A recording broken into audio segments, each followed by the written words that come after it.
All right, guys, welcome back to another video. It's your man Jay. So I just decided to pop up a quick video just talking about the Pixel 3 and Pixel 3 XL. So with this being said, this video is going to be very short and to the point. Here's the thing.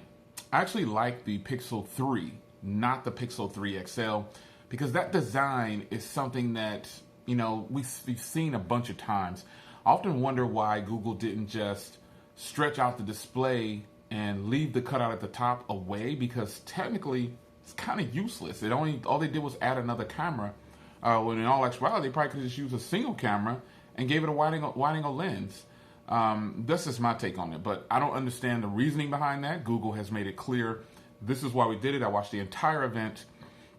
Yes, I was a little bored at first, but you know what I'm saying. The slate, the Pixel slate, is actually really cool. But the phones, you know, I think if anything, and I told you guys I wouldn't buy the Pixel 3 XL, and I guess I would say that the Pixel 3 really did impress me. I can't lie. All the functionality of the camera and everything, that's actually pretty cool, man. I really like that. And I'm not going to hate on the Google Pixel 3 devices at all. I just feel like the Pixel 3 XL is something that we've seen already. They're just, all you're paying for when you get that is just a better camera experience. And that's pretty much it. It's a really big phone, from what I can tell. And I just don't see the point of having the cutout on that device. Because it's not really there's no facial recognition. There's no nothing, you know, that's gonna, you know, that is useful of those cameras up there. They just added 2 8-megapixel cameras for the front and gave it a wide view for selfies. I don't see the point in that, but I do like that the rear cameras are still going to be pretty good according to Google. Now, my last experience with the Pixel 2 was bad, and I threw in the towel on the Pixel 2. But with me being into tech, I'm willing to try anything again. So I'm hoping that the Pixel 3, the smaller version, which I'm saying the smaller version, and here's why I like that one.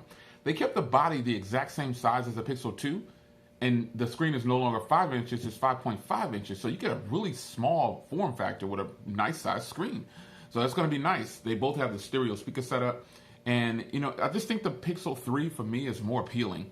Not because it costs a little bit less or whatever, but it's just that I like the design a little bit better. You know, I don't like the design on the front of the Pixel 3 XL because they're not using it for any kind of specific reason. They just made that design and they're just running with it. So on Twitter, I posted, "Here comes the hypocrisy." So if you haven't seen that tweet, follow me on Mr. J.O. Williams, and you can see some of the responses that people have put up. But I think it's hypocritical of Android users to clown that area at the top, and then now the Pixel has it, and it's just so great. They did this also with the squeeze feature. When HTC U11 came out, everybody said, "Oh, I don't want to squeeze my phone." But then when the Pixel got it, it's very useful. You know, and you know, I'm not taking shots at any one person. I'm just saying in general, it's hypocritical, you know, to slam something because it's on one brand of device, and then when it goes to another brand, it's the greatest thing ever. And I think this whole thing about this cut out the top, I mean, to me, the Essential phone did it the best. You know, I just think that's good. Even this so-called water drop that they're saying that the OnePlus 6T is going to have, it's still an area at the top. It may be smaller, but are they going to take advantage of the area? Is it useful? And you know what I'm saying? It's got to be useful if it's going to be really big like that. And everybody laughed at the iPhone when it came out, you know what I'm saying? But all of a sudden, nearly every Android phone after that dropped with it. Now, salute to the OEMs that have not turned over their Android phone design to that design. And it's not that it's a bad design. It's just kind of strange that all of a sudden the Apple phone comes out with it, and then all of a sudden they all follow behind it. The phone they should have been following was the Essential phone's design, because that phone is sweet. It's just got a cutout for the camera. That's it. They're genuinely giving you a full screen display, opposed to the other ones that we're seeing. And then here's the weird part. They put the area on there, and then they give you an option in the software to have it so it doesn't show. That doesn't make any sense.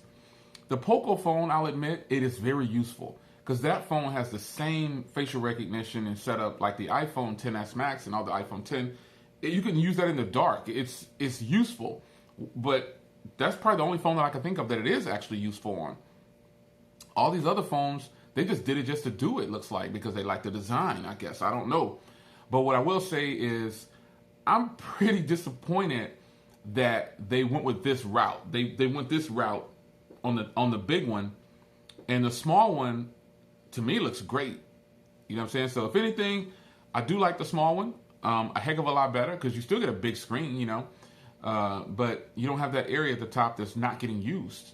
You know what I'm saying? Come on, let's just be real about it. You know, why did they do that? Why did they do that to the 3XL? You know, all the people that thought that there was going to be the quote-unquote ultra pixel, I don't know, it's amazing how a rumor can spread and everybody believes it.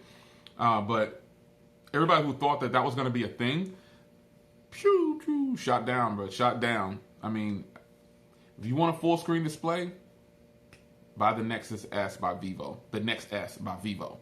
And you get a full display with great cameras and everything. It's just good. It's a good phone. I'm pushing it, yeah. It's a good phone. But you know, Google did a good job with their event, I guess, overall. You know, most events are kind of boring at one point or another. They talk about all the stuff that you don't want to hear about first, you know, instead of just getting right to it. So, nonetheless, I'm happy that I like the Pixel 3 at least. So, shout out to the Pixel Squad, the group that I have. Shout out to LaShawn for keep holding that down. So, if you do see some Pixel stuff, which you might, I'll open up that chat again, that private room, and you guys will be able to jump in there and share some Pixel love. So what do you guys think about the Pixel 3 XL and the Pixel 3? Did you pre-order? Are you ready to get it in? What are your thoughts on it? So it's your man Jay. Quick video on the Pixel 3 XL and the Pixel 3. I favor the Pixel 3. I favored the Pixel 2 on the last rotation too, by the way. So I guess things are still the same. I'm out. Take care.